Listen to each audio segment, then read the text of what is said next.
dosen dari program studi Sarjana Farmasi Sekolah Tinggi Ilmu Kesehatan Nasional.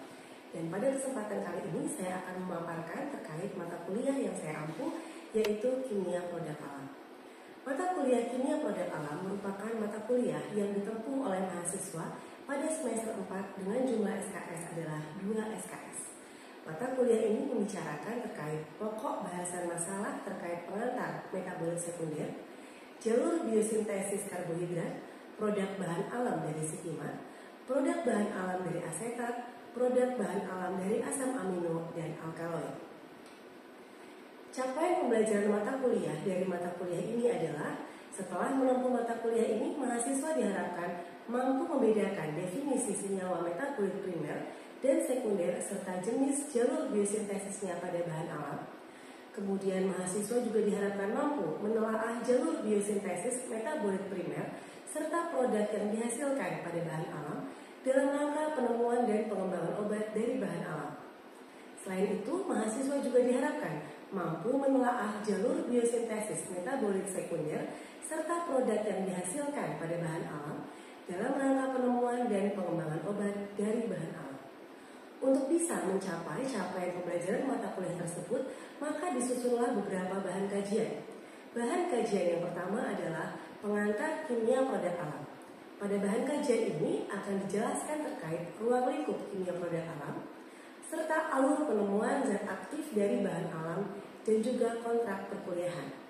Kemudian bahan kajian berikutnya adalah metabolit primer dan sekunder, di mana pada bahan kajian ini akan dijelaskan terkait definisi dan perbedaan dari metabolit primer dan sekunder pada bahan alam, serta jenis jalur biosintesis yang terjadi pada bahan alam. Kemudian, bahan kajian berikutnya adalah biosintesis karbohidrat pada bahan alam, di mana pada bahan kajian ini akan dijelaskan terkait fotosintesis, kemudian senyawa karbohidrat pada bahan alam, kemudian jalur biosintesis karbohidrat, dan juga identifikasi karbohidrat pada bahan alam. Bahan kajian berikutnya yang dibahas pada mata kuliah kimia produk alam ini adalah biosintesis asam amino pada bahan alam, di mana pada bahan kajian ini akan dijelaskan terkait jalur biosintesis asam amino pada bahan alam, serta produk biosintesis asam amino, dan juga identifikasi asam amino pada bahan tanaman.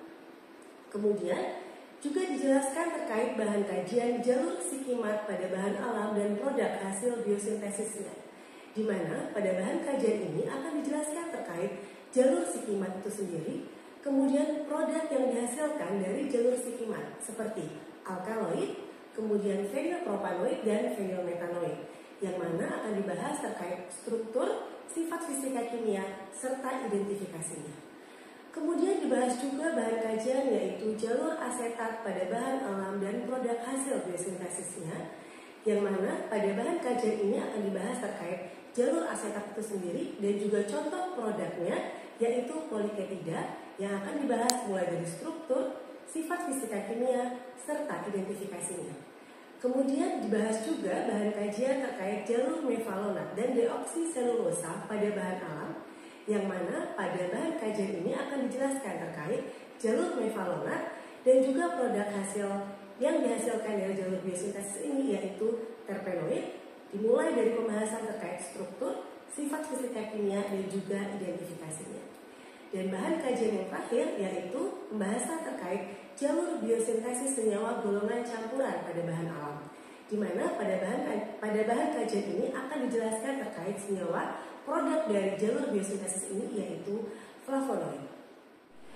Kimia produk alam merupakan mata kuliah yang menerapkan metode pembelajaran yang berpusat pada mahasiswa atau student centered learning, dengan metode yang dilakukan adalah berupa diskusi kelompok dan project based learning, dengan model pembelajaran adalah flipped classroom, di mana pada model pembelajaran ini mahasiswa diharapkan untuk bisa mempelajari terlebih dahulu materi yang akan disampaikan pada pembelajaran tersebut sebelum perkuliahan, sehingga pada saat pertemuan akan terjadi diskusi interaktif yang lebih aktif antara dosen dan mahasiswa, sehingga diharapkan mahasiswa bisa lebih aktif untuk bisa belajar secara mandiri dan mendiskusikannya dengan dosen selaku fasilitator.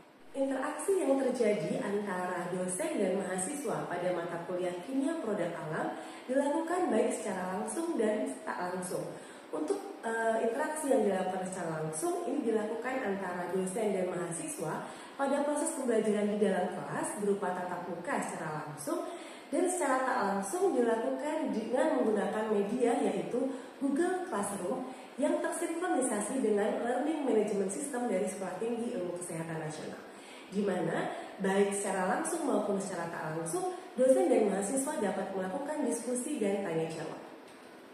Kemudian untuk assessment, di sini assessment yang dilakukan dari terhadap mata kuliah kimia produk alam ini meliputi beberapa komponen, yaitu komponen aktivitas partisipatif dari mahasiswa dengan bobot 20%, yang mana komponen aktivitas partisipatif ini meliputi kontribusi keaktifan mahasiswa dalam diskusi dan tanya jawab serta presentasi tugas. Kemudian komponen berikutnya dalam assessment yaitu adalah hasil proyek, di mana pada proyek ini mahasiswa akan diminta untuk menelaah beberapa jurnal ilmiah dan kemudian menguraikannya kembali dalam bentuk makalah sesuai dengan ketentuan yang telah ditentukan. Di mana untuk hasil proyek ini bobot penilaiannya adalah 30%. Komponen penilaian berikutnya adalah penilaian harian. Penilaian harian ini dilihat dari kuis yang dilakukan oleh dosen untuk melihat bagaimana pemahaman mahasiswa terhadap suatu pokok bahasan kajian. Kuis ini bisa berupa pretest maupun posttest dengan bobot penilaian yaitu 20%. Dan kemudian komponen dari assessment yang terakhir adalah ujian tengah semester, di mana ujian tengah semester ini dilakukan secara tertulis pada tengah semester yaitu pertemuan ke-8 dengan bobot yaitu 30%. Dan berikut saya sampaikan cuplikan dari pertemuan tatap muka di kelas untuk mata kuliah kimia produk alam. Assalamualaikum warahmatullahi wabarakatuh. Oke, selamat siang semuanya. Sehat semua ya? Oke, baik. Baik, kita lanjutkan pertemuan kita yang lalu. Pada pertemuan yang lalu kita sudah membahas terkait pengantar dari kimia produk alam, gitu ya. Kita sudah belajar tentang bagaimana alur penemuan senyawa obat dari bahan alam. Kita sudah belajar tentang bagaimana kontrak perkuliahan kita, gitu ya. Bagaimana waktu itu mata kuliah kimia produk alam juga sudah kita pelajari pada pertemuan yang lalu. Dan pada penemuan terkait ketika kita membahas terkait alur penemuan bahan alam, kita tahu bahwa dalam bahan alam itu ada zat aktifnya, kan gitu ya? Ada zat aktifnya. Nah, adanya zat aktif dalam bahan alam ini sangat penting kaitannya dengan yang akan kita bahas pada pertemuan hari ini. Pertemuan hari ini sesuai dengan kontrak perkuliahan yang sudah saya bahas, kita akan membahas tentang apa? Metabolit primer dan metabolit sekunder. Nah, saya juga sudah menjelaskan pada pertemuan yang lalu bahwa metode perkuliahan kita adalah menggunakan metode flip classroom. Jadi, Mbak dan Mas kan sudah saya berikan materi ya di Google Classroom, sudah saya berikan materinya. Nah, sudah dibaca? Beneran? Nah, kita buktikan hari ini apakah Mas dan Mbak semuanya sudah membaca materi yang diberikan atau belum? Sudah saya berikan juga video di YouTube, sudah dilihat video saya? Sudah, ya. Nanti kita buktikan dengan pretest dan posttest. Ingat, dikerjakan sendiri-sendiri pretest dan posttestnya untuk menunjukkan ada enggak ya peningkatan gitu ya ketika ada belajar di kelas. Dan untuk melihat di pretest mau melihat kemarin benar udah baca atau belum. Tadi sebelum masuk kelas udah baca atau belum, gitu ya. Oke, sekarang disiapkan HP-nya. Saya buka dulu Google Classroom-nya. Saya aktifkan dulu untuk kita pretest dulu ya. Oke, kita pretest terlebih dahulu.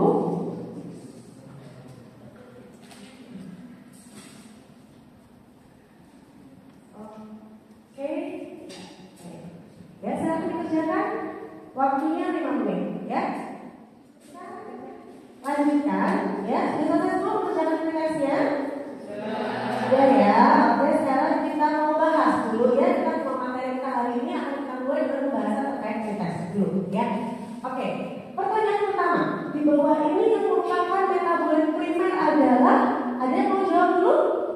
Siapa yang mau jawab? Angkat tangan. Coba kita cek. Ayo angkat tangan. Ya.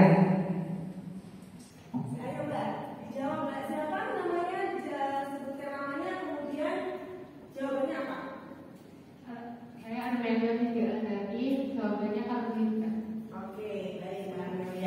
karbohidrat ya. Kenapa ada jawabannya berbeda dengan Mbak Amelia? Sama. Ya, betul sekali jawabannya adalah karbohidrat ya.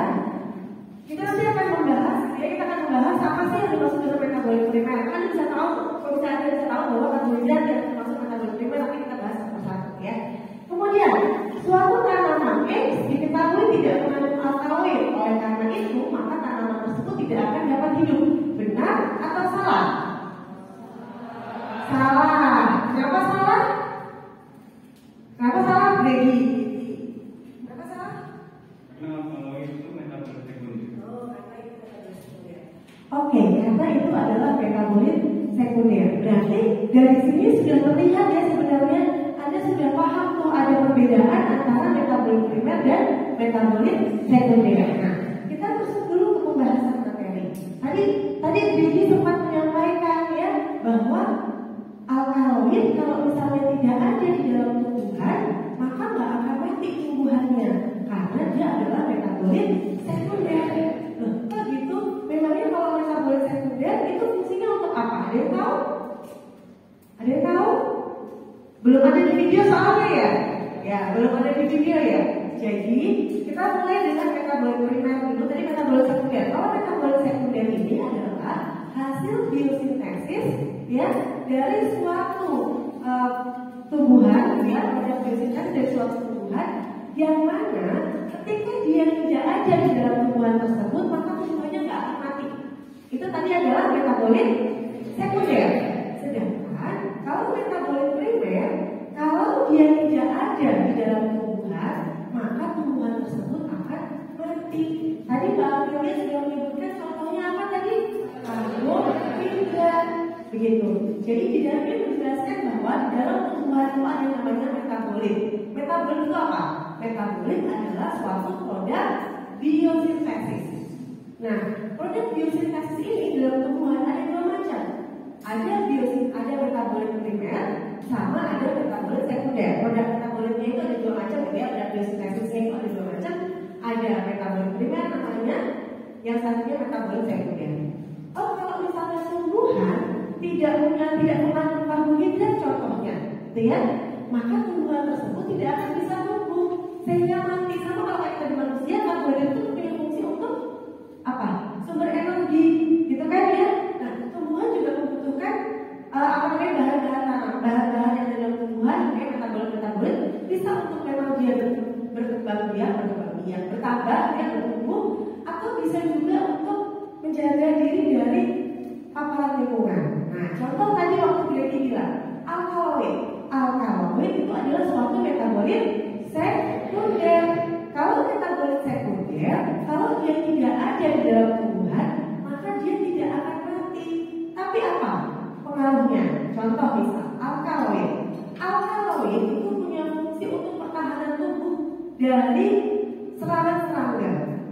Berarti kalau misalnya suatu tumbuhan tidak punya kandungan alkaloid tersebut, apa efeknya? Iya, serangganya akan lebih mudah datang ke tumbuhan tersebut. Ya bisa jadi akhirnya mati, tetapi tidak langsung. Bukan karena dia tidak punya alkaloid, tetapi karena diserang sama serangga. Paham ya? Oke. Sekarang coba kita lihat slide-nya ya. Nah, slide-nya ini hubungannya masih dengan pertemuan kemarin ya, ini membedakan obat makromolekur dan obat mikromolekur yang di dalamnya juga disebutkan dengan metabolit ya. Nah, di metabolit sekunder ini gitu ya.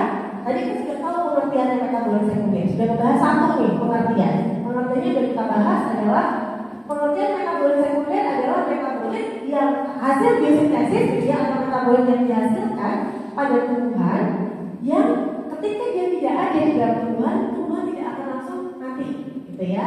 Kemudian cirinya apa? Nah, ciri-cirinya akan bergantung dari struktur metabolit tersebut. Anda tahu ada berapa macam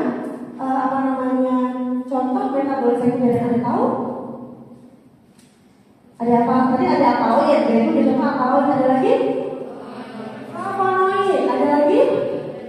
Terpen. Ada lagi? Tannin, fenol, dan seterusnya. Nah, cirinya berarti akan tergantung pada apa? pada struktur masing-masing senyawa metabolit sekundernya, ya. Kemudian nanti kita juga akan pelajari terkait jalur biosintesis. Untuk materi terkait jalur biosintesis akan kita jelaskan nanti pada pertemuan berikutnya, ya. Tapi nanti kita akan bahas di sini jalur biosintesis secara garis besar. Lihat dulu gambarnya, ya. Oke, sebentar.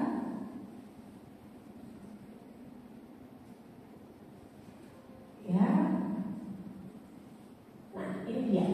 Ini adalah ciri dari metabolit sekunder. Yang pertama, ya. Kalau tadi yang saya sampaikan bahwa tergantung strukturnya itu ketika cirinya itu adalah ciri khususnya, ya adalah ciri umumnya, ya. Metabolit sekunder itu punya ciri yang pertama, tidak terlibat langsung dalam kehidupan dasar, baik pertumbuhan, perkembangan maupun reproduksi dari tumbuhan, ya. Kemudian dia tidak esensial. Tidak esensial nggak berarti nggak penting, ya. Tadi seperti tadi maksudnya nggak esensial.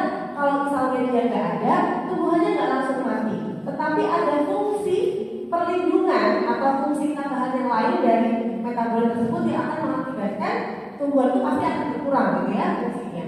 Kemudian golongan metabolit sekunder itu distribusinya hanya pada spesies atau filogenetik atau familia tertentu, jadi bisa beda-beda. Oh, mungkin alkaloid jenis A misalnya hanya ada pada tanaman A. Nanti tanaman B bisa jadi jenis alkaloidnya berbeda, seperti itu, ya. Kemudian di sini seringkali berperan dalam penanganan terhadap musuh, yaitu disampaikan namanya gas serangga misalnya. Penggolongan utamanya di sini ada terpen, fenilpropanoid, poliketiga, alkaloid dan metabolit yang lain. Nah, untuk penggolongannya, kalau Anda lihat dari beberapa literatur, mungkin penggolongannya bisa berbeda-beda. Secara garis besar penggolongan metabolit sekunder ini didasarkan pada jalur biosintesisnya, ya. Tadi coba kita sebelum masuk ke jalur biosintesis kita buka lagi soal pretestnya, ya. Tadi ya kita cari soal pretest yang ada hubungannya dengan jalur biosintesis. Oke, ya. Nah, misalnya di sini, ya. Terpenoid dihasilkan melalui jalur apa? Melalui jalur apa? Mevalona, ya, melalui jalur mevalona. Oke, berarti Anda sudah tahu nih, berarti kalau dari lihat di sini semua jawabannya benar. Sekarang saya mau tanya, berdasarkan video dan literatur yang saya berikan, ada berapa jalur biosintesis metabolit sekunder? Angkat tangan. Jalur biosintesis metabolit sekunder ada berapa? Angkat tangan dan sebutkan. Habis, yuk. Nama saya Afifah. Jadi jalur biosintesis itu ada 4. Apa saja? Jalur asam sikimat, terus kemudian ada asam asetat, asam mevalonat, kemudian ada jalur campuran. Oke, baik, ya. Sepakat semuanya? Sepakat, ya. Ada jalur apa? Sikimat, asetat, mevalonat, dan golongan campuran. Perbedaannya apa? Ada yang mau menyampaikan berdasarkan hasil yang sudah dibaca itu perbedaannya apa? Ada? Apa ya? Hasilnya, oh ya betul, hasil. Produknya produknya beda. Nah, kira-kira kalau hasilnya beda, berarti ada yang beda nggak di tengah-tengah prosesnya? Ada. Apa yang berbeda? Kalau statik materialnya sama semua kan, ya? Kalau di jalur biosintesis semua sama karbohidrat kan itu, ya. Ada perbedaan nggak di tengahnya? Prekursornya beda, ya. Kalau prekursor pada jalur sikimat, prekursornya apa? Asam sikimat. Sedangkan kalau prekursor pada jalur asetat, prekursornya asam asetat. Jalur mevalonat, prekursornya asam mevalonat. Kemudian kalau campuran, nah apa bedanya? Kok namanya beda sendiri, ya? Kalau campuran ini apa sih perbedaannya dengan materi pria-pria yang di tengah ini? Mungkin ada perwakilan yang menjelaskan kalau golongan campuran itu berarti apa bedanya? Tadi kalau prekursor tadi kan ada mevalonat, prekursornya asam mevalonat, sikimat, dan asam sikimat. Nah, kalau yang golongan campuran, prekursornya ada 2, karena berupa campuran. Contohnya? Oke, ya. Jadi betul sekali Afif, ya. Jadi kalau jalur pada golongan campuran, dia itu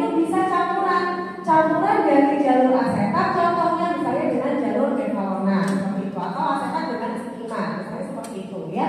Terdiri dari dua jalur biosintaksis ya. Oke. Ya, baik, sekarang kita masuk lagi ke penjelasan ya. Kita masuk ke PPT lagi untuk melihat tadi ya di jalur. Oke, Anda bisa lihat di sini. Nah, ini dia ya. Anda lihat di sini, ya, ini ada jalur biosintaksis ya. Anda lihat di sini ada jalur biosintaksisnya. Di sini contohnya misalnya, di sini starting materialnya apa ini? Starting materialnya glukosa. Starting materialnya adalah glukosa. Glukosa ini adalah suatu karbohidrat ya. Glukosa adalah suatu karbohidrat. Starting material itu apa? Ya itu ada tulisannya ya. Starting material adalah senyawa sederhana cukup stabil secara kimia untuk bahan baku biosintesis. Jadi ini bahan awalnya ya. Bahan awalnya adalah glukosa di sini digambarkan ya. Di sini Anda lihat glukosa itu suatu karbohidrat. Kalau glukosa dihasilkan melalui proses apa? Fotosintesis, betul ya, itu ya, fotosintesis. Nah di sini Anda lihat ini agak berbeda dengan yang ini, ada contoh gambaran jalur biosintesis yang itu berbeda dengan yang saya tampilkan di video ya. Kalau di video kelihatan jelas ya ada perbedaan antara skima, asetat, Bevalona. Nah Anda bisa lihat di sini contohnya ya. Di sini kalau ini menjelaskan adalah produk di sini ada asam skima, di jalur skimanya berarti di sini nih ya. Ada asam skima sebagai prekursor, sebagai prekursor di asam skima. Asam skima akan menghasilkan seperti di sini ada alfa-alamin, tirosin, tryptofan dan lain-lain, gitu ya. Kemudian di sini jalur asetat, ya melalui asam asetat, di sini akan menghasilkan contohnya adalah poliketida, ya, menghasilkan poliketida. Kemudian di sini ada juga Bevalona. Nah, di sini kalau di sini kurang digambarkan ya. Kalau kita lihat dari strukturnya, ya dia punya ekor. Ini nanti kita akan bahas lebih detail pada saat kita bahas terpen ya. Tapi kalau kita lihat dari strukturnya ini asam Bevalona, ini adalah prekursor untuk menghasilkan suatu produk metabolit yang namanya adalah terpenoid, gitu ya. Nah, prekursor tadi yang keluar di pretest gitu ya. Apa itu prekursor? Prekursor adalah senyawa yang terbentuk dari starting material, tapi bukan produk akhir. Jadi kalau Anda memilih prekursornya adalah terpen, Anda memilih prekursornya adalah alkaloid, itu kurang tepat karena terpen, alkaloid itu adalah produk akhir, ya. Oke, di sini contohnya di prekursor, kalau di sini contohnya apa? Misalnya asam amino, misalnya ada tadi asam asetat, asam skima dan lainnya, ya. Kemudian ada enzim pembentuk reaksi, pembantu reaksi, enzim pembantu reaksi namanya adalah biokatalis. Dari namanya fungsinya untuk apa berarti? Untuk mempercepat proses terjadinya reaksi ya.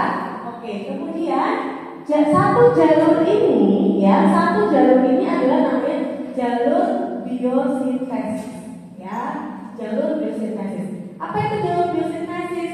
Jalur biosintesis adalah rangkaian tahap reaksi dari perubahan starting material menjadi metabolit ya. Ini adalah produk itu adalah senyawa terakhir yang dihasilkan. Oke, baik. Ada pertanyaan dulu sampai di sini? Apakah ada yang ditanyakan? Belum? Paham? Tadi aplikasinya bagaimana? Bisa mengerjakan? Bisa. Ya, berarti tadi benar semua. Oh iya, benar semua. Kalau gitu berarti prosesnya nanti juga benar semua ya. Oke, sekarang saya mau ada conclusion satu orang ya. Angkat tangan, pastinya akan ada nilai harian ya. Nilai harian adalah aktivitas dan proses dengan nilai keaktifan ya. Ada yang mau memberikan conclusion atau kesimpulan ini? Ya, angkat tangan. Ayo angkat tangan. Ada yang memberikan kesimpulan? Siapa? Yuk. Ayo.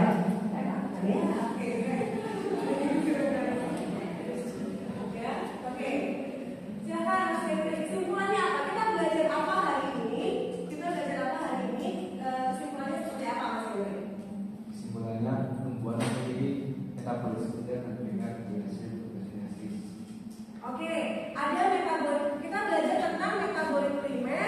kita belajar tentang metabolit sekunder, gitu ya. Kalau metabolit primer dihasilkan melalui fotosintesis. Kalau metabolit sekunder tadi ada beberapa jalur biosintesis, kan gitu ya. Kemudian jalur biosintesis ada berapa tadi Mas Henry? Ada apa saja?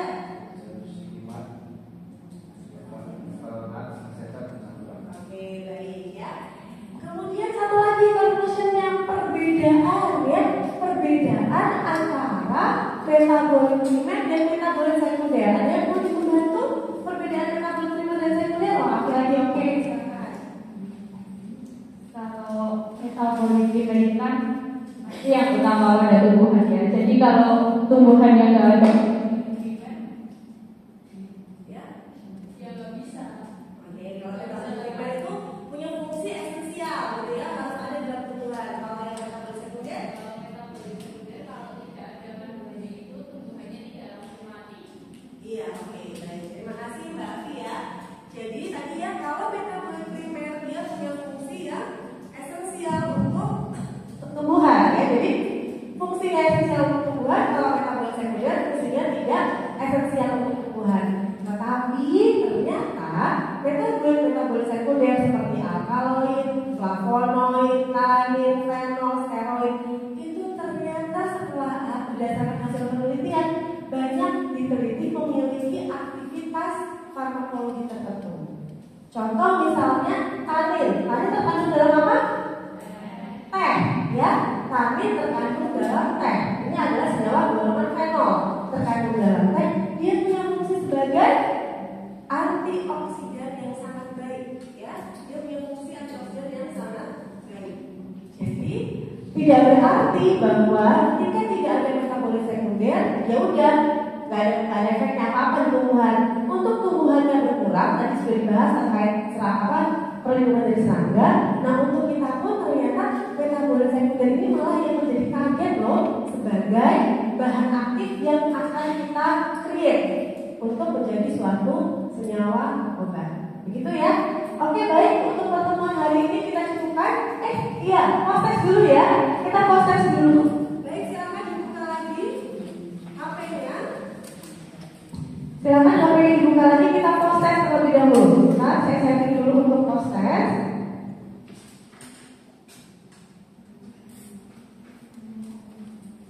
Baik, silakan kerjakan prosesnya. Oke, sudah selesai?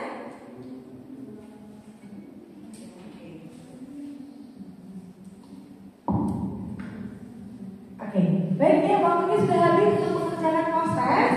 Oke, terima kasih untuk pertemuan hari ini. Semuanya sudah terlihat, sudah membaca. Ya, nanti akan saya lihat dari kreativitas dan proses yang sudah Anda lakukan. Apakah memang Anda sudah memahami? Kalau kita lihat dari diskusi kita tadi kan memang sudah sepertinya sudah memahami nih secara garis besar. Nanti akan saya lihat dibuktikan dengan kreativitas dari proses. Untuk pertemuan minggu depan kita akan membahas materi adalah karbohidrat. Kita akan belajar jalur biosintesis. Kita akan belajar struktur dari karbohidrat, gitu ya, dan bagaimana identifikasinya. Nanti untuk materi akan saya berikan di Google Classroom. Silakan dibaca dulu untuk kita ke pertemuan berikutnya. Jadi pada saat pertemuan berikutnya akan kita bahas lagi seperti ini. Seperti itu, baik. Sudah ada pertanyaan tadi ya, sepertinya ya. Kita cukupkan dulu untuk pertemuan kita pada siang hari ini. Terima kasih. Selamat siang. Wassalamualaikum.